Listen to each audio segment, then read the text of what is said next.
Bien, muy buenas tardes. ¿Cómo están ustedes?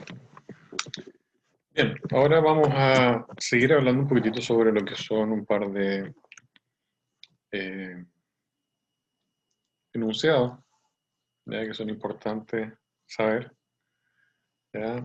Por ejemplo, el hecho de saber qué es lo que es salud animal, ¿ya? ¿Qué es lo que es salud animal? Corresponde a un estado óptimo, ¿ya? De producción, hablando obviamente de lo que es lo que son animales de producción, ¿ya? En los animales de producción a nosotros nos interesa la masa, ya no nos interesa el individuo propiamente tal. Y por lo mismo también se habla de lo que es la clínica productiva en, por ejemplo, producción bovina o de pequeños rumiantes. No así, por ejemplo, en clínica menor o en clínica de equinos, que ahí obviamente hacemos clínica casi a la par, ¿no es cierto?, de lo que es con el ser humano. ¿De acuerdo? Entonces, salud animal, a grandes rasgos, ya tomando en consideración lo que es producción, corresponde a un estado óptimo de producción a través de condiciones ambientales y de manejo, nutrición adecuada, correctas prácticas de crianza y medicina preventiva, tendientes a evitar procesos mórbidos que alteren temporal o permanentemente los procesos vitales normales, con la consiguiente disminución o pérdida de su producción, y que involucran obviamente riesgos de transmisión al hombre. Y para eso estamos nosotros ahí.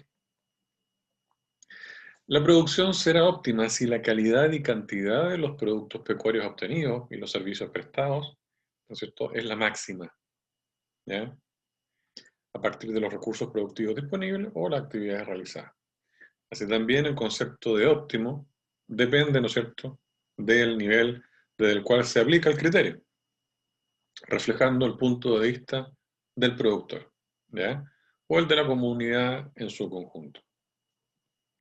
¿Ya? No hay mucho más que hablar en cuanto a esa definición. Pero ojo, no solo debemos pensar en la salud de las especies productivas, como les dije yo, producción, ¿no es cierto?, de pequeños rumiantes, bovinos, ¿ya?, porcinos, sino que también en la salud de las especies productivas desde el punto de vista económico, ¿ya?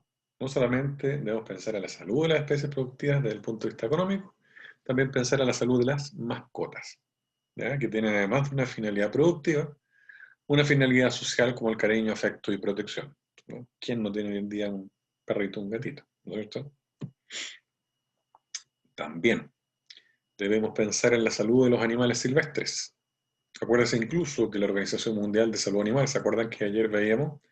Vela, ¿cierto?, por reconocer cuál es el estado, ¿no es cierto?, en cuanto a los tipos de enfermedades que tienen los países miembros, y tiene un programa informático, ¿no es cierto?, para develar, ¿no es cierto?, y emitir, ¿no es cierto?, los boletines, tanto de los animales productivos, de producción, y los animales, ¿no es cierto?, salvajes.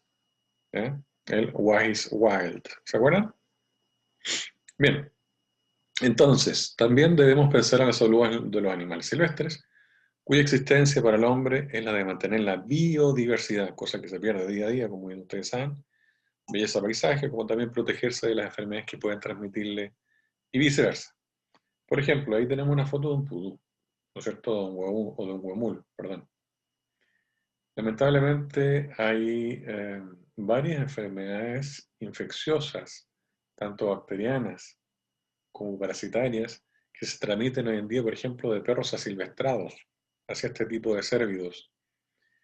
Y se sabe que, entre comillas, por lo mismo ha habido mucha mortalidad. Y al haber mucha mortalidad, está claro que vamos a llegar a un punto de no retorno en cuanto a que van a llegar, ¿no es cierto?, a desaparecer, lo más seguro, este tipo de especies de animales. ¿De acuerdo? Pero bueno, ahí estamos nosotros los médicos veterinarios que tenemos que hacer estos famosos estudios, ¿no es cierto?, de prevalencia, de todo lo que vamos a conversar estas semanas. Bien, aquí en esta tabla aquí lo que quiero dejar claro, que existen ejemplos de zoonosis con reservorios silvestres, ¿ya?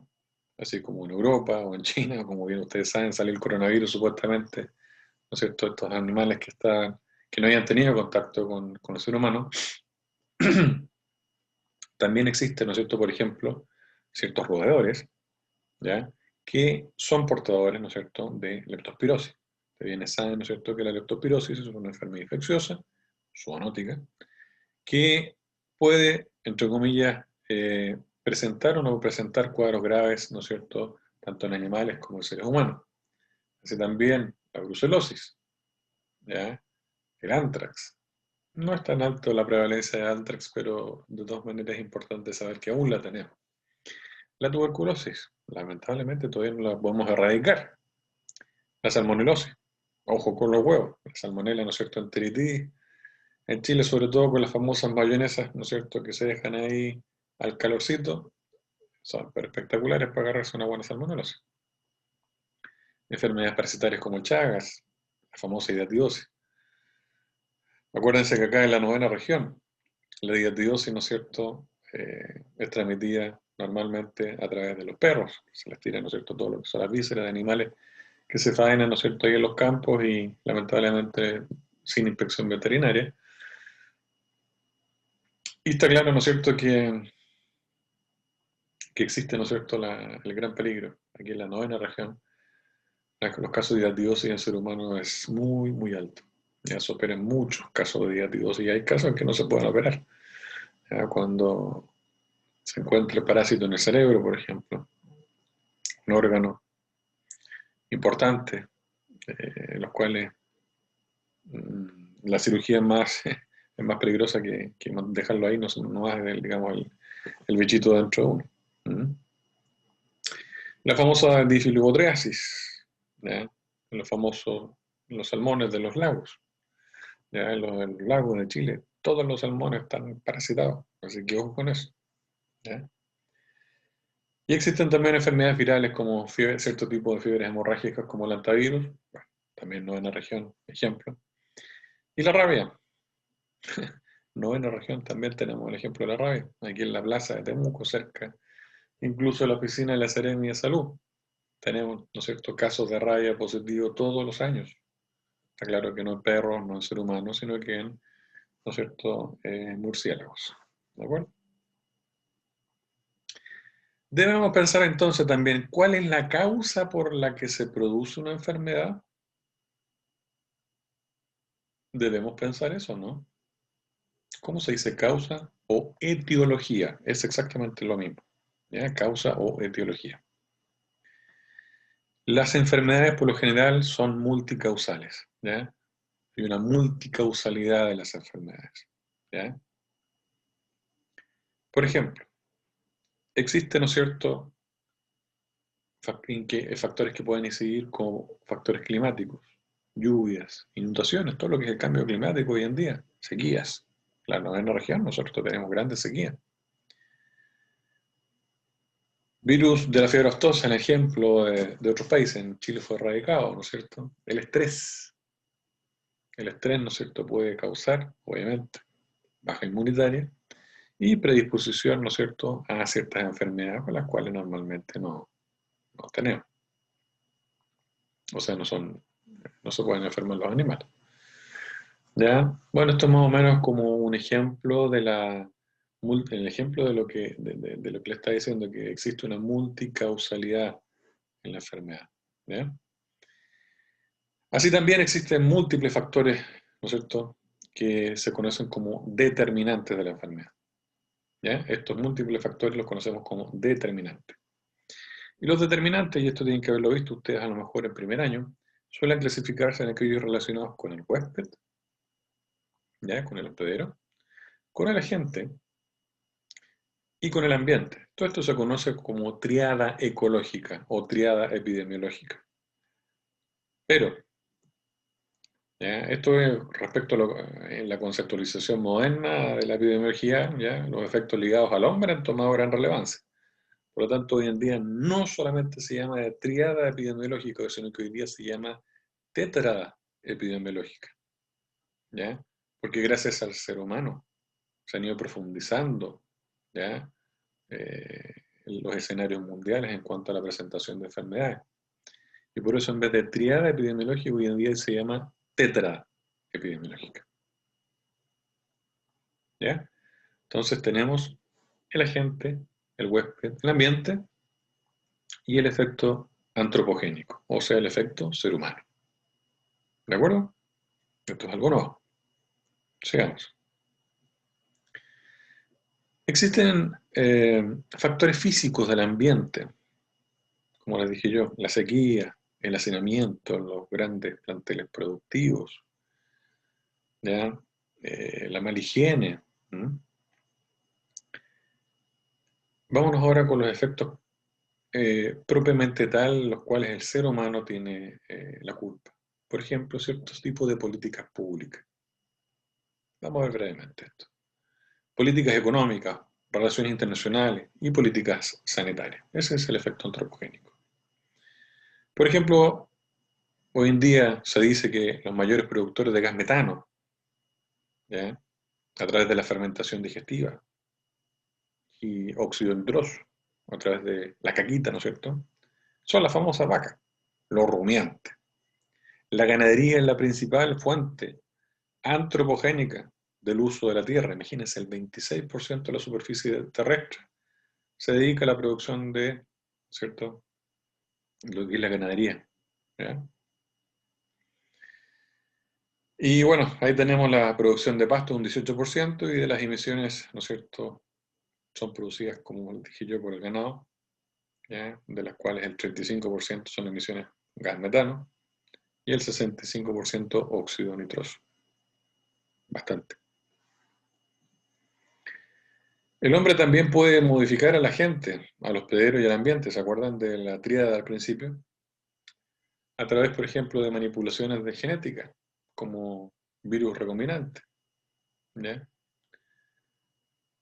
En los hospederos se pueden hacer modificaciones también del genoma, clonación de ciertos tipos de plantas, como las famosas plantas transgénicas,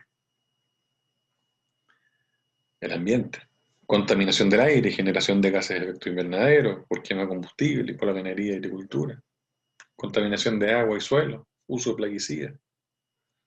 Somos realmente depredadores, ¿ya? Así nos podemos definir, creo yo. ¿Qué factores pueden influir en la emergencia o reemergencia de enfermedades? La pobreza y enfermedades en países en desarrollo. Sobre todo ahora, ¿no es cierto? Esto es muy importante tenerlo en consideración porque estamos viviendo condiciones que no se vivían hace muchos años. Países como Chile, vías de desarrollo, o incluso en países desarrollados, producto de todos los cambios que ustedes piensan que ocurren. Hay más pobreza, ¿ya? Menos acceso a ciertos productos, menos acceso a ciertas cosas que hacen que pudieran eventualmente ayudar a prevenir la entrada o estar más propenso a cierto tipo de enfermedades. El mundo globalizado, el traslado de personas, animales y mercancías. Hoy en día por la globalización podemos llevar, como ya les dije la clase pasada, a animales a Turquía el día de hoy, en pie, vivos, a China. Desde Chile se están enviando. Podemos ir a través de migraciones y viajes turísticos de y hacia zonas endémicas de ciertas enfermedades. Lamentablemente, por ejemplo, hacia la Antártica chilena, o sea, la Antártica propiamente tal, se han hecho estudios epidemiológicos en los cuales se ha visto que se pueden llevar a través de los zapatos o de personas portadoras de ciertas enfermedades, dejarnos cierto un par de bacterias o parásitos en esas zonas y afectar a la fauna, ¿no es cierto?, que endémica de allá. Se ha visto que existen animales como lobo fino antártico que han salido positivos a brucelosis. ¿Cuándo se había visto eso?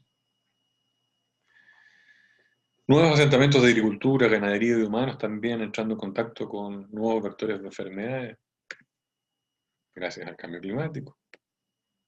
Consumo de alimentos y piensos en malas condiciones higiénicas, con residuos de plaguicidas o antibióticos. Hoy en día existe la era de la resistencia y multiresistencia antimicrobiana. Yo hice mi tesis doctoral en resistencia y multiresistencia antimicrobiana. Lo hice en Europa. Lamentablemente vi una realidad tremenda que gracias a Dios se fue poco a poco limitando el uso. porque se utilizaban antibióticos como promotores de crecimiento, se utilizaban antibióticos para tomar medidas profilácticas, ¿ya? Era llegar y ponerle nada más, como quien dice. Pero lo único que hacía era reclutar resistencia y multiresistencia. Lamentablemente en Chile existe un gran problema con eso.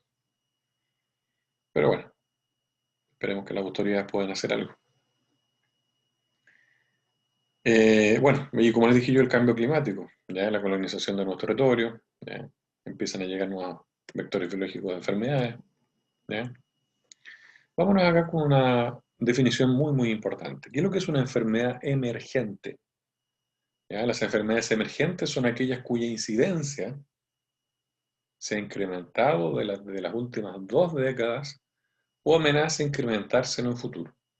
Por ejemplo, tuberculosis. ¿Ya? La tuberculosis hoy en día es reconocida como una enfermedad emergente. La criptosporidiosis, ¿ya? Es también, ¿cierto?, un tipo de enfermedad parasitaria, ¿ya? Que puede producir, sobre todo, cuadros diarreicos en niños menores de 2 años y en personas incluso en personas inmunocompetentes hoy en día se ha visto. Y nuestra famosa amiga Escherichia coli, hoy en día también está metida en todos lados, ¿ya? Como bien decía el video, ¿no es cierto?, la OIE estima que un 75% de las enfermedades emergentes del mundo son de transmisión directa entre animales y las personas por alguna actividad de riesgo. Ya el concepto de un mundo, una salud, eso, quédense con ese punto, muy, muy importante. Ha tomado gran relevancia. ¿Ya?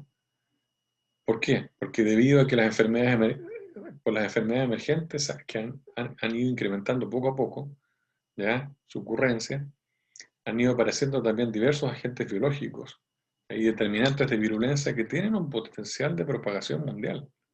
Y por lo tanto tiene que haber unidad entre los médicos humanos y médicos veterinarios. ¿Ya? ¿Qué es lo que es una enfermedad reemergente? No es lo mismo que una enfermedad emergente, es reemergente. Son todas aquellas enfermedades, ¿no es cierto?, como por ejemplo la leptospirosis, ¿ya?, que forma parte, ¿no es cierto?, de enfermedades que se refieren al resurgimiento, ¿no es cierto?, o más bien, son las enfermedades reemergentes, vuelvo a repetir, son aquellas enfermedades que se refieren al resurgimiento, ¿ya?, de estas mismas que ya habían sido aparentemente erradicadas, ¿ya?, o su incidencia, ¿no es cierto?, disminuida, ¿ya?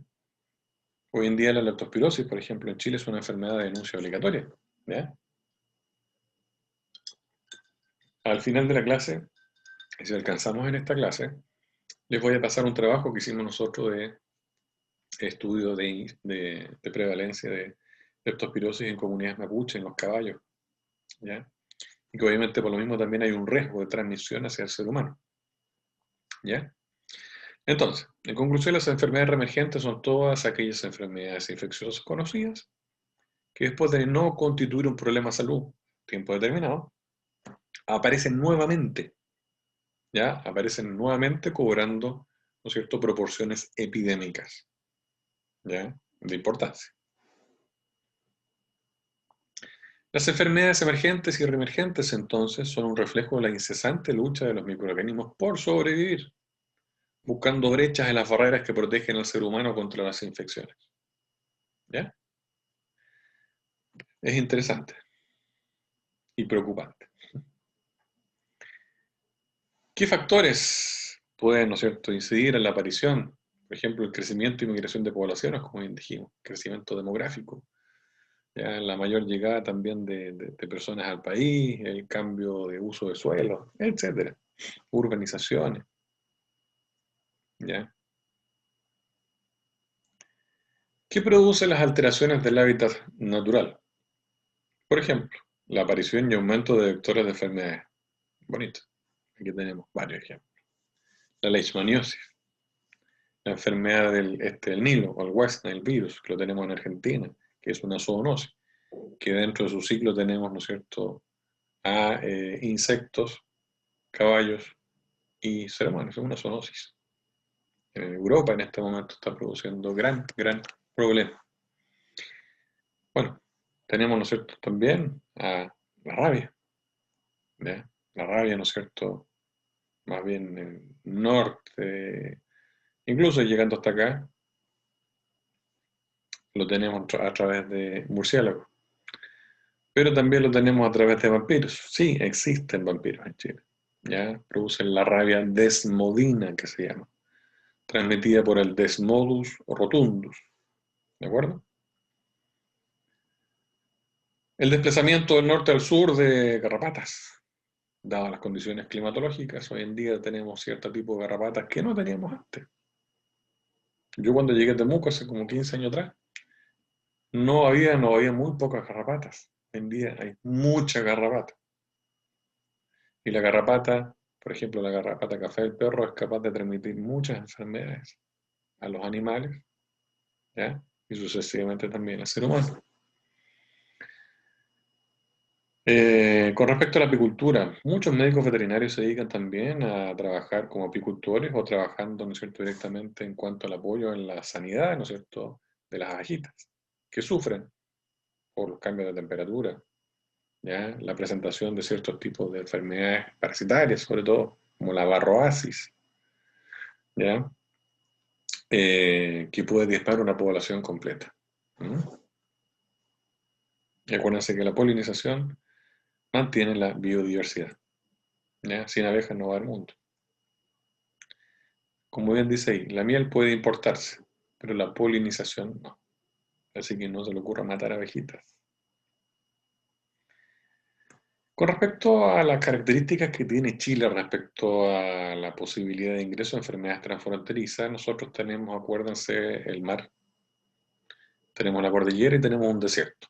Estos son cosas, pero realmente creo que ningún país tiene tantas fronteras naturales que gracias a Dios ayudan a la no entrada de muchas enfermedades. Pero lamentablemente igual tenemos la vía aérea, por lo tanto sí entran igual, ¿ya? Y obviamente los famosos pasos transfronterizos no regulados también siguen entrando. Nosotros como médicos veterinarios actuamos y trabajamos también en los pasos fronterizos, ¿ya? Como autoridad veterinaria, servicio agrícola y ganadero, dispone de ciertos médicos veterinarios que trabajan en la frontera, ¿no es cierto? Y están encargados de apoyar, ¿no es cierto?, en que no lleguen sustancias o elementos, ¿no es cierto?, que puedan traer enfermedades desde otros países vecinos. ¿Cuáles son los efectos de la introducción de una enfermedad exótica? Vamos con otra definición. La enfermedad exótica, bueno, es aquella enfermedad que no está presente, por ejemplo, en Chile. Ejemplo, hago una pregunta al aire, obviamente estamos en una clase sincrónica, pero ¿se les ocurre alguna enfermedad? ¿Qué enfermedad estará en Brasil, en Argentina, que no está en Chile? Piénsalo, tener para la casa. Pero ¿cuáles serían los efectos de la introducción de una enfermedad exótica? Piensen al tiro. Un daño en la salud animal. Puede diezmar, ¿no es cierto?, y matar una población completa de animales o hacer que desaparezca una especie animal del país. Daño en la salud pública, porque podemos estar hablando de una enfermedad, ¿no es cierto?, que tenga características zoonóticas. Impacto económico. Si es que llegáramos a tener cierto tipo de enfermedad que no esté presente en Chile, se nos cierran completamente las barreras comerciales, se nos cierran las fronteras. No podemos exportar ese producto que está afectado por esa enfermedad. Y obviamente también un impacto sociocultural gravísimo. Vámonos ahora con lo que es la epidemiología. Una pequeña introducción. Hay que saber que es el brazo operativo que tiene la salud pública para poder cumplir con su objetivo, ¿ya? La epidemiología comparte con la salud pública el interés por el colectivo, ojo, y sus métodos aplican para el estudio de poblaciones humanas, animales o vegetales, ¿ya? Para que quede claro, no solamente para humanas y animales, también vegetales. Con respecto también a la epidemiología, se dice que va más allá al preocuparse no tan solo del estudio de los problemas de salud, sino también de los elementos conducentes a la modificación de situaciones indeseadas, mediante la organización, administración y aplicación de medidas efectivas de prevención y control. Brevemente, lo que es la definición de epidemiología. Para definir una enfermedad tenemos que ir cortando la palabra, pum, pum, pum. Epi, ¿qué significa epi? sobre, demos, pueblo o comunidad, logos, tratado o estudio. O sea, ¿no es cierto? Es, ¿no es cierto?, la ciencia que estudia los fenómenos, ¿no es cierto?, que afectan a las comunidades o, en este caso, grupos humanos, grupos animales, etc. ¿Ya? La ciencia que estudia, trata o estudia las epidemias. Ya en su acepción más común es el estudio de las epidemias, o sea, de las enfermedades que afectan transitoriamente a muchos animales o personas en un tiempo determinado. ¿Ya? Es una forma de pensar sobre los patrones de salud y enfermedad en poblaciones y en condiciones de campo para controlarlos o prevenir su ocurrencia. Aquí tenemos otra definición de otro libro. Y aquí lo que trato es de explicarles brevemente, ¿ya? O darles ciertas definiciones, ya que he tomado eh, como ejemplo de libros, de clases que he hecho de antiguamente, formación también traspasada por profesores míos, etc. ¿Cuál es el propósito de la epidemiología? La salud en las poblaciones. ¿Cómo? Mediante estrategias de prevención, control y erradicación. ¿Ya? ¿Cuál es el propósito de la epidemiología? Esta puede ser una pregunta de prueba, está buena, ¿no es cierto? La salud de las poblaciones, mediante las estrategias de prevención, control y erradicación. Es lo que se está haciendo hoy en día, por ejemplo, con el coronavirus. ¿Qué es la episodiología? Es el equivalente a la epidemiología en el hombre. Es lo mismo. ¿Ya? Es exactamente lo mismo. Para quienes ¿ya? Preguntan, por ejemplo, qué es lo que es una episodia. Una episodia es lo mismo que una epidemia. ¿Ya? Uno hace relación a lo que a una epidemia, ¿no es cierto?, lo que ocurre en el ser humano, y una episodia en el caso de los grupos animales. ¿Qué es un epidemiólogo? ¿Ya? Es aquel que puede ser un médico veterinario, un médico humano, ¿no es cierto?, que establece diagnósticos de salud o enfermedad en grupos de personas, en familias, en países, en comunidades. Es un médico de poblaciones. No solo estudia la enfermedad, puede hacer estudios sanitarios, medios para mejorar salud, discapacidad, etc. ¿Queda claro? La epidemiología, y esto es importante, también pregunta de prueba, investiga bajo una perspectiva poblacional la distribución. ¿Dónde está la enfermedad? La frecuencia. ¿Cuántos se enfermaron? Y los determinantes y sus consecuencias biológicas, psicológicas y sociales. Le coloqué ahí la palabra FONIS, porque es un proyecto que desarrollamos hace un par de años, la cual yo fui el director del proyecto, que es un Fondo Nacional de Investigación en Salud, que normalmente se lo ganan los médicos humanos, y creo que no había ningún otro médico veterinario que se lo haya ganado, así que se los voy a colocar como ejemplo, y más adelante lo vamos a ver, que hicimos un estudio, ¿no es cierto?, con los perros pagos acá en Temuco, y hicimos un estudio de prevalencia, ¿ya? Y vimos la frecuencia de presentación de muchas enfermedades bacterianas y parasitarias, ¿ya? ¿Qué es lo que estudia también o investiga bajo una perspectiva poblacional la epidemiología? Como bien les dije, la distribución, frecuencia de marcadores de enfermedad, la distribución y frecuencia de determinantes de riesgos, ¿ya? ¿Qué riesgos existen? Las formas de control. ¿Cómo vamos a controlar la enfermedad? Chuta, ¿cuál va a ser la consecuencia si es que no hago o no aplico tal y cual cosa? Las modalidades e impacto de las respuestas adoptadas para atender todos estos eventos. Para su operación, la epidemiología combina principios y conocimientos también generados por las ciencias biológicas y sociales, ¿ya? En los cuales se utilizan métodos cualitativos y cuantitativos. Aquí, miren, les voy a colocar un cuadro súper interesante en cuanto a qué. En que yo comparo a un clínico humano o veterinario con un epidemiólogo. ¿Qué es lo que hace la viejita con que llega con un perrito? Usted como médico veterinario le va a preguntar, ¿por qué vino? ¿Qué tiene su perrito? Eso se llama anamnesis. Y uno hace una anamnesis remota y presente. Eso es una historia de la enfermedad. Historia, ¿no es cierto?, de qué es lo que le sucedió al animal, para ir entendiendo el problema.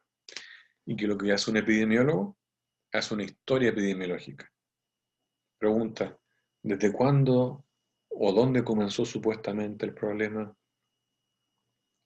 ¿Cuál es la característica que tiene la enfermedad supuestamente en este área geográfica? ¿Ya? Número 2. ¿Qué le hacemos al perro? Un examen físico. ¿Qué hace un epidemiólogo? Va al lugar, visualiza. ¿Qué es lo que hace el médico veterinario, un médico humano? Pide exámenes de laboratorio, hace radiografía, ecografía. ¿Qué es lo que hace un epidemiólogo? Análisis estadístico. A algunos no les gusta mucho, pero es muy importante. Llegamos al diagnóstico en la clínica. Y así también llegamos al diagnóstico, ¿ya? En cuanto a cuál es la realidad, ¿no es cierto? Para un epidemiólogo. Son los resultados estadísticos, las curvas epidémicas, cómo se han comportado, ¿ya? Georreferenciación, ¿no es cierto?, de enfermedades, dónde están ubicados los puntos de dónde están los animales afectados. El médico humano veterinario hace un tratamiento con antibióticos, con lo que sea. ¿Qué es lo que hace un epidemiólogo? Interviene. ¿Cómo interviene un epidemiólogo? Dice, bueno, aquí lo que tenemos que hacer, ¿no es cierto?, es intervenir, por ejemplo, mediante la interdicción, ¿no es cierto?, la prohibición de desplazamiento, por ejemplo, o realizar, ¿no es cierto?, stamping out, o lo que antiguamente se conocía como rifle sanitario, ¿ya? Eutanasia. Lo que ocurrió, como les dije yo, en Dinamarca con estos 17 millones de bisones que se mataron hace una semana atrás, producto de que hubo una mutación del coronavirus. Con respecto a la epidemiología y sus relaciones con otras áreas, brevemente. La epidemiología en salud animal, como bien les dije, es para prevenir, controlar y erradicar patrones de enfermedad. No tiene mayor complicación, ¿no es cierto? Más que nada también para poder velar sobre y ver las poblaciones que están afectadas, qué población animal está afectada. ¿Ya? ¿Por qué salud animal? Otra pregunta. ¿Por qué se desea tener a la población en estado de salud y por qué trabajamos para mantenerla? Obvio, para tener beneficios económicos, para tener beneficios sociales, intercambios comerciales, bienestar animal, que está muy en boga hoy en día, para mantener el equilibrio ecológico y para mantener la diversidad genética. ¿Ya? El epidemiólogo y la salud animal. El epidemiólogo está al servicio de la producción animal, ¿ya? Productiva, afectiva, recreacional. Yo creo que eso ya nos quedamos todo claro, ¿no es cierto? De las formas también de producción y sus cambios, también está al servicio de eso. Y de las necesidades del hombre y sus mecanismos de intercambio. Tiene mucho que ver con el mercado, ya relaciones internacionales, ya. O sea, como les dije yo, o sea, estar encima y ver, ¿no es cierto?, todos los puntos críticos para que no se nos vaya ninguno y obviamente podamos prevenir ciertas condicionantes, ya, que nos puedan traer problemas como país, como región. Con respecto a la epidemiología y la estadística, bueno, incorpora el manejo computacional. Acuérdense que la Organización Mundial de Salud Animal utiliza, ¿no es cierto?, el WAHIS y el WAHIS Wild, perdón, para ver, ¿no es cierto?, el estatus zoosanitario de enfermedades infecciosas, tanto animales de producción como de vida libre. Incorpora metodologías aplicadas también en otras áreas. Desarrolla la creación de bases de datos, que es muy importante. Y apoya el desarrollo de programas computacionales para su uso en la misma epidemiología. Y con respecto a la economía, bueno, a través de las exigencias del sistema bancario para prestar dinero al sector público y privado, ya exigencias a las asesorías técnicas de los profesionales del sector pecuario, desarrollo de metodologías adaptadas para el sector, necesidad de trabajar con especialistas del área económica, siempre es importante. ¿Ya? Todo esto va emparejado, todo va concatenado, todo va unido. ¿Ya? Con respecto a las transformaciones productivas, producción y su medición económica son formas de medir las condicionantes de salud de poblaciones. Ya aparece el concepto de sistema productivo enfermo. Estamos hablando, acuérdense, de poblaciones, no de individuos. Ya se incorporan también elementos de genética, nutrición, selección, etcétera, reproducción. Se agrega valor a la producción. Ahí tenemos la agroindustrialización. Ya se diversifica la producción y se amplían los mercados. Esto más que nada muy introductorio para que ustedes se den cuenta dónde uno está metido como médico veterinario a futuro. Dónde usted a lo mejor se puede ver ya puesto, trabajando y vea todo lo que concatenado que está en todas las cosas. Uno cree que va a estudiar biología, enfermedad infecciosa, parasitología, pero no. Aquí uno tiene que estudiar economía, tiene que estudiar macroeconomía, microeconomía, ¿ya? Para estar al tanto y poder hacer un buen trabajo. Bueno, por lo mismo, con los sectores público y privado, lo que es la globalización, está orientado, ¿no es cierto?, a nuevas vertientes de acción para la epidemiología, tanto en lo público como en lo privado, ¿ya? La vinculación internacional ha llevado a que el desarrollo, ¿no es cierto?, y análisis de factores de riesgo, ya crecen los famosos litigios legales, bueno, te demando, no te demando, así como los chinos ahora están diciendo que estamos mandando, ¿no es cierto?, pescado con virus, ¿ya? Y que los argentinos también están enviando pescado con virus o marisco con virus y que los brasileños están enviando carnes con virus, con coronavirus a los chinos. Y eso que ellos fueron los culpables que nos enviaron la enfermedad. Increíble. Bueno, tenemos consumidores que son más activos también en la defensa de sus derechos a comer productos sanos y de calidad, por lo que pagan por lo mismo, ¿ya? Así que esos son los puntos importantes que hay que tener, ¿no es cierto?, en consideración en cuanto a que la epidemiología tiene, ¿no es cierto?, varias áreas donde uno puede trabajar y debe trabajar. Ya sé que uno se dedica obviamente ciertamente a ello. Ahora, brevemente, vamos a ver el desarrollo histórico de la epidemiología. Siempre hay algo un poco medio aburrido, pero se lo voy a tratar de explicar brevemente y darle los tips que a mí me gustaría que ustedes se acuerden. Por ejemplo, Hipócrates. ¿Quién fue Hipócrates? Obviamente vivió antes de Cristo. Murió antes de Cristo también. Lo importante saber respecto a este personaje es que fue el primero en describir precisamente una enfermedad. ¿Ya? Esto es como cultura general. Hipócrates. Bueno, también existe el juramento hipocrático que hacen los médicos, ¿no es cierto? Bueno, pero también fue el primero en describir precisamente una enfermedad. Diferenció los conceptos de epidemia y endemia. ¿Se acuerdan lo que era epidemia? ¿Se acuerdan lo que era endemia? Recuérdalo. Pregunta de prueba. Fue también un hombre visionario y reconoció la asociación entre la enfermedad con una región geográfica. ¿Ya? Posteriormente, muchos siglos después, tenemos al ejemplo de Girolamo Fracastoro. ¿Quién fue este personaje? Fue el primero en introducir a la conciencia social el concepto de contagio. Interesante. Mencionó que las enfermedades pueden ser transmitidas de una persona a otra por partículas muy pequeñas. No se conocía ni siquiera cómo se veía una bacteria ni un virus. Él creía que era una semilla viva. El primero en, ¿no es cierto?, introducir el concepto de contagio. Fue el primero en establecer claramente el concepto de enfermedad contagiosa y que se establece por tres formas posibles de infección. Por contacto directo, en ese tiempo había mucha rabia, había mucha lepra, ¿no es cierto? Por medio de fomites, transportando lo que obviamente no se conocía como bacteria, ni virus, ni parásito, ni prión.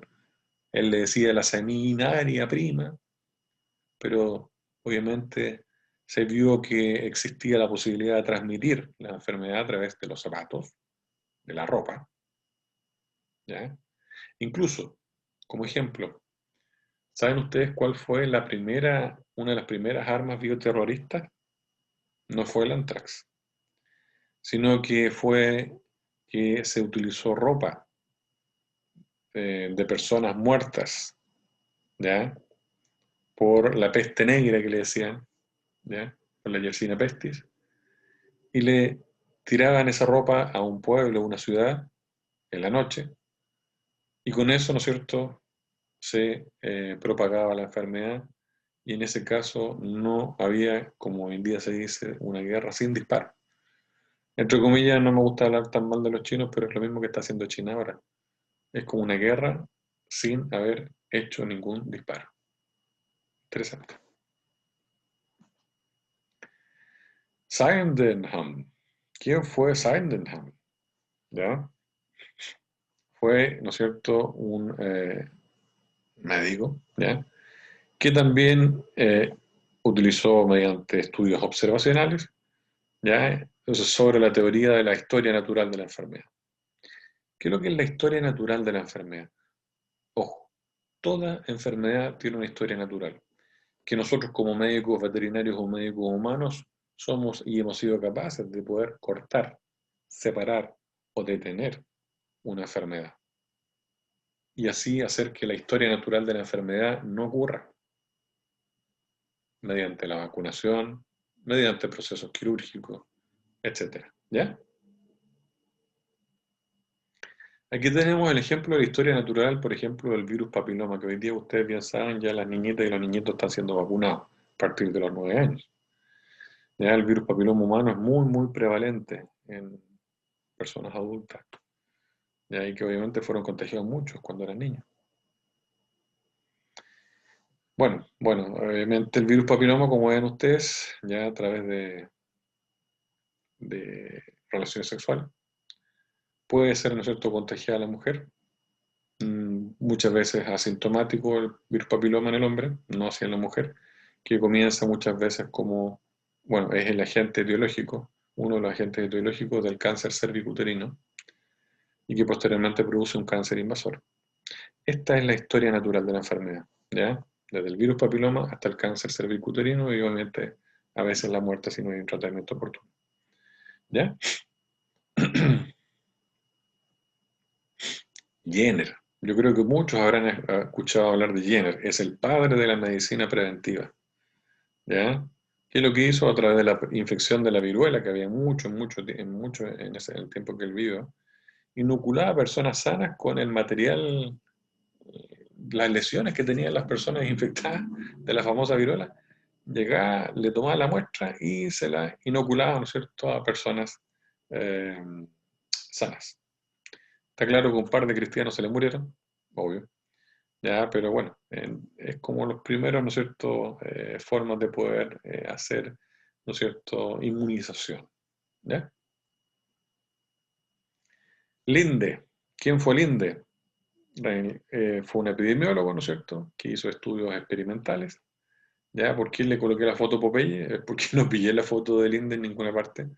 Pero obviamente tiene relación con lo que él hizo en cuanto al estudio de causalidad, digamos, porque él se dio cuenta de que la Marina Británica, ¿no es cierto?, presentaba muchos cuadros, ¿no es cierto?, de escorbuto, ¿ya? Y vio la relación de causalidad entre deficiencia de vitamina C y presencia de escorbuto. ¿Y cómo se prevenía la enfermedad? Mediante la ingesta de cítricos, ¿ya?